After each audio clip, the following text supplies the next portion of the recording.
High বন্ধুরা, আমি প্রিয়া। আজ তোমাদের করে দেখাবো ঘরোয়া উপকরণ দিয়ে আর খুব সহজেই অনুষ্ঠান বাড়ির মতন কাতলা কালিয়া। চলো এটা তৈরি করার জন্য কিছু মশলা রেডি করে নিচ্ছি। একটা মিক্সির মধ্যে আমি টমেটো, পেঁয়াজ, আদা, রসুন, কাঁচা লঙ্কা মিক্সিতে একটা ফাইন পেস্ট করে নিচ্ছি। এবার কড়াইতে আমি তেল গরম করে নুন হলুদ মাখিয়ে রাখা মাছটাকে লাল করে ভালো করে ভেজে নেব। আমার এক পিঠ মাছ ভাজা হয়ে গেছে, উল্টে নিয়ে আর এক পিঠও সেমভাবে ভেজে নিচ্ছি।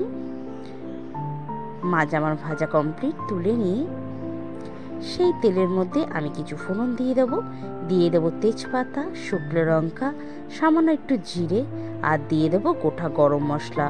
গরম মশলার মধ্যে আমি দিয়ে দিচ্ছি এলাচটা একটু ফাটিয়ে দেবে, তাহলে সুন্দর একটা গন্ধ আসবে। দারচিনি আর লবঙ্গ, এটাকে একটু ভেজে নেবো। যখন দেখবো এই ফোড়ন দিয়ে একটা মিষ্টি গন্ধ চলে আসছে, দিয়ে দেবো মিক্সিতে করে রাখা মশলাটা।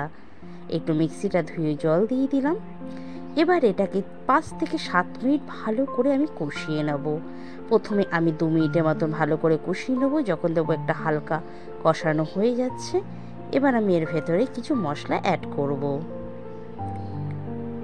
দিয়ে দেবো স্বাদ অনুযায়ী লবণ, হলুদ, ধনের গুঁড়ো, জিরের গুঁড়ো, সামান্য একটু মিষ্টি, আর রঙের জন্য দেবো কাশ্মীরি লঙ্কার গুঁড়ো। সবগুলো ভালো করে মিশিয়ে নেব। যখন দেখব মশলা থেকে একটা সুন্দর কালার বেরিয়ে এসছে এবং তেল রিলিজ হয়ে গেছে, তখনই আমরা বুঝবো যে আমাদের মশলা খুব ভালো কষানো হয়েছে। তোমরা বুঝতেই পারছো কি সুন্দর তেল রিলিজ হয়ে গেছে। এবার আমি দিয়ে দিলাম টক দই। এই সময় অবশ্যই গ্যাসটা আস্তে দিয়ে দেবে। মিক্সিটা ধুয়ে একটু জল দিয়ে দিলাম, কেন আমি মিক্সির মধ্যেই দইটাকে ফাটিয়ে নিয়েছিলাম।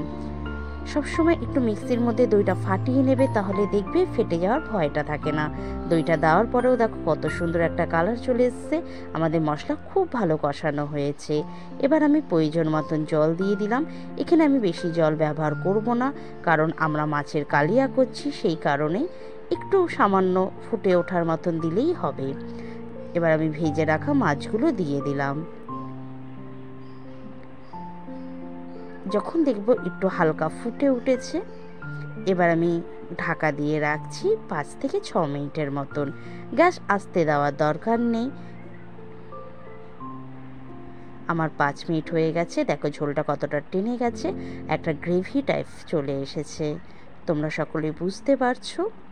অলমোস্ট আমাদের রেডি হয়েই গেছে। এবার আমি উপর দিয়ে দেব গরম মশলা।